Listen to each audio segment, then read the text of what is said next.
আমি মোহাম্মদ সাজ্জাদ আলী, প্রভাষক রসায়ন বিভাগ, Gulistan school and college, Rangpur. আমি তোমাদের আজকে দ্বাদশ শ্রেণীর রসায়ন দ্বিতীয় পত্রের ফার্স্ট অধ্যায় বা প্রথম অধ্যায়ের, যার নাম হচ্ছে পরিবেশ রসায়ন, সেই অধ্যায়ে একটা টপিকস নিয়ে আলোচনা করব। গ্যাসের সূত্রসমূহ আছে, সেই সূত্রগুলো আমরা আলোচনা করব। তার আগে আমাদের গ্যাস কি সে বিষয়টি জানা দরকার। গ্যাস কি?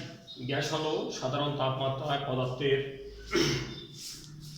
একটি ভৌত অবস্থা, একটি পদার্থের ভৌত অবস্থা।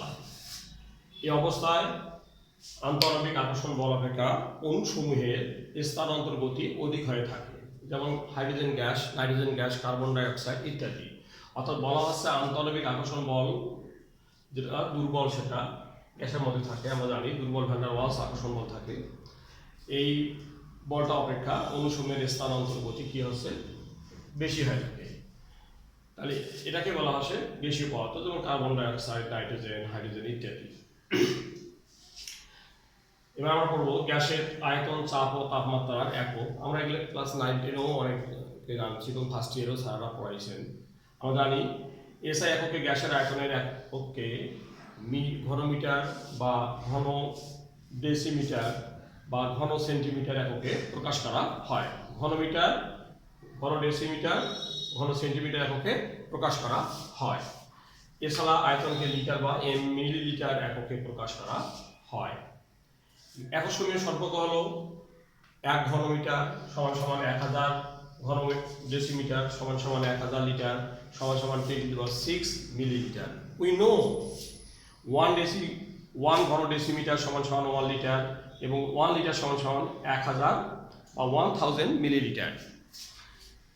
আবার 1 ঘন ডেসিমিটার সমান সমান 1 লিটার সমান সমান 1000 ঘন সেন্টিমিটার সমান সমান 1000 মিলিলিটার। কারণ আমরা জানি 1 মিলিলিটার সমান সমান 1 ঘন সেন্টিমিটার। আমরা লিখতে পারি যেহেতু 1 মিলিলিটার সমান 1 ঘন সেন্টিমিটার, এটা আমরা লিখতে পারি। তাহলে এটাকে আমরা দাঁড়াচ্ছি কি? দাঁড়াচ্ছে 1 ঘন ডেসিমিটার সমান সমান 1000 ঘন ডেসিমিটার সমান সমান 1000 লিটার। এখন পরে আমরা আসি চাপের একক। চাপের একক এসআই এককে newton per metre square, newton per metre square বা প্যাসকেল এককে প্রকাশ করা হয়। আমরা জানি 1 atm সমান সমান বা অ্যাটমসফিয়ার সমান সমান 760 মিলিমিটার মার্কারি সমান সমান 76 সেন্টিমিটার মার্কারি পারচাপ সমান সমান 101.325 কিলো প্যাসকেল সমান সমান 101.325 প্যাসকেল সমান সমান আমরা লিখতে পারি আমরা 101.325 নিউটন পার মিটার স্কয়ার। কারণ আমরা জানি 1 নিউটন পার মিটার স্কয়ার সমান 1 প্যাসকেল। এটা আবার আমরা এটা লিখতে পারি টরের সঙ্গে 1 atm সমান সমান 760 মিলিমিটার মার্কারি সমান সমান 760 টর সমান সমান 1 বার। অথবা আমরা লিখতে পারি 1 মিলিমিটার মার্কারি চাপ সমান সমান 1 টর। তাহলে আমাদের এইগুলা জানার অর্থ হলো গ্যাসের সূত্রসমূহ যখন আমরা আলোচনা করব তখন কিছু প্রয়োগের ক্ষেত্রে আসবে, যে প্রয়োগগুলোর ক্ষেত্রে আমাদেরকে ম্যাথ করতে হবে, সেক্ষেত্রে ইউনিটগুলো চেঞ্জ করতে হবে। এই কারণে এগুলো জানতে হবে। এরপর আমরা তাপমাত্রার এককটা জানবো। তাহলে তাপমাত্রার এককে কেলভিন স্কেলে প্রকাশ করা হয়। সেলসিয়াসের তাপমাত্রাকে স্রোতি এবং কেলভিন স্কেলের তাপমাত্রাকে বডি দ্বারা প্রকাশ করা হয়। আমরা শিখে আসছি, আমরা তারপরে পুনরাবৃত্তি করতেছি। এখন দেখো সেলসিয়াস স্কেল ও কেলভিন স্কেলের তাপমাত্রার মধ্যে সম্পর্ক। কেলভিন তাপমাত্রা আমরা কি করবো? কেলভিন তাপমাত্রার সমান কত হবে? 273 সেলসিয়াস তাপমাত্রা। অর্থাৎ আমরা জানি 0 ডিগ্রি সেলসিয়াস সমান 273.15 ক্যালভিন বা সংক্ষেপে 273 ক্যালভিন বলা হয়। অতএব আমরা অঙ্ক করার সময় 273 যোগ করে দেবো। যেমন 25 ডিগ্রি সেলসিয়াস সমান 273 + 25 = 298 ক্যালভিন। এখন 298 ক্যালভিনকে যদি আমি সেলসিয়াস স্কেলে করতে যাই, তাই 298 ক্যালভিন থেকে 273 আমি যদি বিয়োগ করি তাহলে আমি 25 ডিগ্রি সেলসিয়াস পেয়ে যাব। দ্যাট ইজ সেলসিয়াস তাপমাত্রা। এখন আমরা দেখি প্রমাণ তাপমাত্রা বলতে আসলে কি বোঝায়? পরমাণু তাপমাত্রা বলতে 0 ডিগ্রি সেলসিয়াস বা 273 কেলভিনকে বোঝানো হয়। অপরদিকে কি হয়? অল্প তাপমাত্রা বলতে 25 ডিগ্রি সেলসিয়াস তাপমাত্রা বা রুম টেম্পারেচার যেটা বলি আমরা, সেটা তো আমরা কি করব? 25 ডিগ্রি সেলসিয়াস তাপমাত্রা নেব। সেটা যদি আমি কনভার্ট করি তোমার ক্যালভিনে, তাহলে 298 ক্যালভিন হবে। আবার একটা আমরা জিনিস দেখি, বর্তমানে গ্যাসের মোলার আয়তন প্রকাশের দুটো পদ্ধতি আছে। একটা হচ্ছে এসটিপি পদ্ধতি, আর একটা হচ্ছে এসএটিপি পদ্ধতি। এসটিপি পদ্ধতিটা কি? এসটিপি পদ্ধতি, এসটিপি এর পুরো নামটা হলো স্ট্যান্ডার্ড টেম্পারেচার অ্যান্ড প্রেসার। এই পদ্ধতিতে তাপমাত্রা 0 ডিগ্রি সেলসিয়াস বা 273 কেলভিন এবং চাপ 1 atm বা 101.35 কিলোপ্যাসকেল ধরা হয়। এসটিপিতে গ্যাসের মোলার আয়তন 22.414 লিটার পার মোল ধরা হয়। তাহলে আমরা অঙ্ক করার সময় যদি আমরা মোল করি কোনো বস্তুর ভরটাকে, তখন আমরা গ্যাসীয় পদার্থের ভরটাকে মোলে প্রকাশ করলে তখন তার আয়তন ধরবো আমরা 22.414 লিটার। আমরা সাধারণত স্বাভাবিকভাবে অঙ্ক করার সময় কি বলি?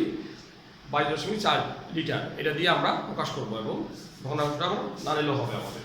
আচ্ছা, এরপরে এসএটিপি আমরা আসবো। এসএটিপি, তাহলে এসএটিপি পদ্ধতিতে আমরা দেখি এর পুরো নামটা কি হয়। এসটিপি এর পুরো নামটি হলো standard ambient temperature and pressure. Ambient, তাহলে আমরা জানি, তাহলে তাপমাত্রা যদি বৃদ্ধি পায় আয়তন অবশ্যই বৃদ্ধি পাবে। এই পদ্ধতিতে দেখো তাপমাত্রা 25 ডিগ্রি সেলসিয়াস বা 298 কেলভিন ও চাপ 101.35 এর পরিবর্তে 100 কিলোপ্যাসকেল মানে পূর্ণ সংখ্যা নেওয়া হচ্ছে, 100 কিলোপ্যাসকেল ধরা হয়। তো সেক্ষেত্রে এসটিপিতে গ্যাসের মোল আয়তন দাঁড়ায় 24.789 লিটার, অর্থাৎ আমরা 24.789 লিটার পার মোল বলতে পারি। তাহলে 25 ডিগ্রি সেলসিয়াস তাপমাত্রা যখন গ্যাসের আয়তন নির্ণয় করতে বলবে, চাপ দেওয়া থাকবে অন্য, তারপরে তোমার টেম্পারেচার দেওয়া থাকবে, সেক্ষেত্রে আমরা এভাবে এই মানটা বসা দেবো। ভলিউমের ক্ষেত্রে এই মানটা বসা দিয়ে অঙ্কগুলো করতে হবে। গ্যাসের কতগুলো সূত্র আছে, সেই সূত্রগুলো আমরা ফিজিক্সে পড়ে আসছি, তারপরে এখানে আমরা জানবো। এখানে আমরা দেখি গ্যাসের সূত্র সময়ের মধ্যে আছে বয়েলের সূত্র, চার্লসের সূত্র, অ্যাভোগাড্রোর সূত্র। এছাড়াও এই তিনটি সূত্র ছাড়াও আরও দুটি গুরুত্বপূর্ণ সূত্র আছে। একটা হচ্ছে গ্যাসের ব্যাপন সূত্র, আর হচ্ছে ডাল্টনের আংশিক চাপ সূত্র। আমরা একটু দেখে নেই বয়েলের সূত্রতে কি থাকে। বয়েলের সূত্রতে তাপমাত্রা স্থির থাকবে, চার্লসের সূত্রে চাপ স্থির থাকবে, আর অ্যাভোগাড্রোর সূত্রের ক্ষেত্রে তাপমাত্রা, চাপ ও উভয় কি থাকবে? স্থির থাকবে। তাহলে বয়েলের সূত্রতে আছে যে যা স্থির তাপমাত্রায় গ্যাসের আয়তনের উপর চাপের প্রভাব বিস্তার করবে, এটা স্থির তাপমাত্রা গ্যাসের আয়তনের উপর চাপের প্রভাব বিস্তার করবে। চার্লসের সূত্রের ক্ষেত্রে স্থির চাপে যা গ্যাসের আয়তনের উপর তাপমাত্রার প্রভাব প্রকাশ করে। এখানে অবশ্যই কি হচ্ছে, এখানে চাপটা স্থির থাকবে, চাপটা স্থির থাকবে। অ্যাভোগাড্রোর সূত্রে তাপমাত্রা, চাপ উভয় স্থির থাকবে, যা গ্যাসের অণুর সংখ্যা ও মোলার আয়তন সর্বতত্ত্ব প্রদান করে। অণুর সংখ্যা এবং মোলার আয়তন, অর্থাৎ গ্যাসের মোলার আয়তন এবং অণুর সংখ্যা প্রকাশ করবে। আচ্ছা, এখন এর সাথে আরও দুটি যে গুরুত্বপূর্ণ সূত্র আছে, সেই সূত্র হলো গ্যাসের টার্মের ব্যাপন সূত্র আর ডাল্টনের আংশিক চাপ সূত্র। তাহলে এটা কি করবে? গ্যাসের ব্যাপনের হার সূত্রটা ঘনত্ব, গ্যাসের ঘনত্ব ব্যাপনের হার সম্পর্কিত তথ্য প্রদান করে। আমরা জানি যার ঘনত্ব বেশি হবে তার ব্যাপনের হার কম হবে। আর এই ক্ষেত্রে আসতেছি আমরা ডাল্টনের আংশিক চাপ সূত্রের ক্ষেত্রে। এইটি তত্ত্ব বলতেছে যে যা গ্যাস মিশ্রণের মোট চাপ ও উপাদান গ্যাসের আংশিক চাপের সম্পর্ক প্রকাশ করে, মানে মোট চাপ ও উপাদান গ্যাসের আংশিক চাপ এর প্রকাশ করবে। তাহলে মোট চাপটা আমরা জানি আংশিক চাপে যোগ করার সমান, আমরা এগুলো পড়ে আসছি। আর ফার্স্ট ইয়ার কিছু আমরা বলছি আংশিক চাপ। আংশিক চাপটা হচ্ছে যে পাত্রের মধ্যে, একটা পাত্রের মধ্যে অনেকগুলো গ্যাস আছে, গ্যাসগুলো থাকার পরে গ্যাসগুলো স্ব গ্যাস সমস্ত পাত্রে আয়তন দখল করার পরে একটা নির্দিষ্ট তাপমাত্রায় যে পরিমাণ চাপটা প্রয়োগ করবে সেই চাপটাকে বলা হয় সংশ্লিষ্ট গ্যাস। সংশ্লিষ্ট গ্যাসের আংশিক, সংশ্লিষ্ট গ্যাসের আমরা বলবো আংশিক চাপ। সংশ্লিষ্ট গ্যাসের আংশিক চাপ আমরা বলবো। তাহলে আমরা বয়েলের সূত্র আমরা এইভাবে সংক্ষিপ্ত বলতে পারি। সামনের দিনে আমি আরো ডিটেলস এগুলো পড়াবো, একটা সূত্র ধরবো এবং ডিটেলস প্রতিবেদন করার পরে আমরা গাণিতিক টার্মগুলো শিখব। তো এখানে বয়লের সূত্র আমরা বলবো কি, স্থির তাপমাত্রা নির্দিষ্ট ভরের কোনো গ্যাসের আয়তন উহার উপর প্রযুক্ত চাপের ব্যস্ত অনুপাতিক। অর্থাৎ যদি আমি চাপ বৃদ্ধি করি সেক্ষেত্রে কিন্তু আমাদের কি হবে, চাপ বৃদ্ধি করলে আয়তনটা কমবে, চাপ বাড়ালে আয়তনটা কি কমবে না বাড়বে? চাপ যদি বৃদ্ধি করি আয়তনটা অবশ্যই আমাদের কমবে, চাপ কমালে আয়তনটা বৃদ্ধি পাবে।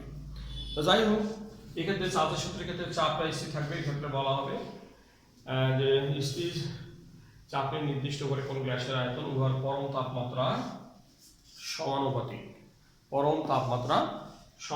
হবে। আর অ্যাভোগাড্রো সূত্রটা হবে যে একই তাপমাত্রা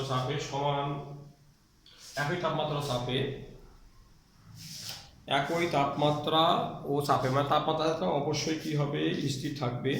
সেক্ষেত্রে সূত্রটা আমাদের আসবে যে স্থির তাপমাত্রা ও চাপে সমায়তনের সকল গ্যাসের সমান সংখ্যক অণু থাকে। সামনের দিনে আমরা ইনশাল্লাহ তোমার ডিটেলস আলোচনা করব প্রতিটি সূত্র। এখানে আবার পরের সূত্রের ক্ষেত্রে দেখা যাবে যে সমতাপীয় প্রক্রিয়া আসবে, সমতাপীয় রেখা আসবে, এখানে আবার আইসোবার বা সমতাপীয় রেখা আসবে, সেগুলো নিয়ে আমরা আলোচনা করব। সমতাপীয় এখানে আর সমতাপীয় আসবে। ঠিক আছে, আজকে ভালো থাকো তোমরা, নেক্সট দিন দেখা হবে ইনশাল্লাহ।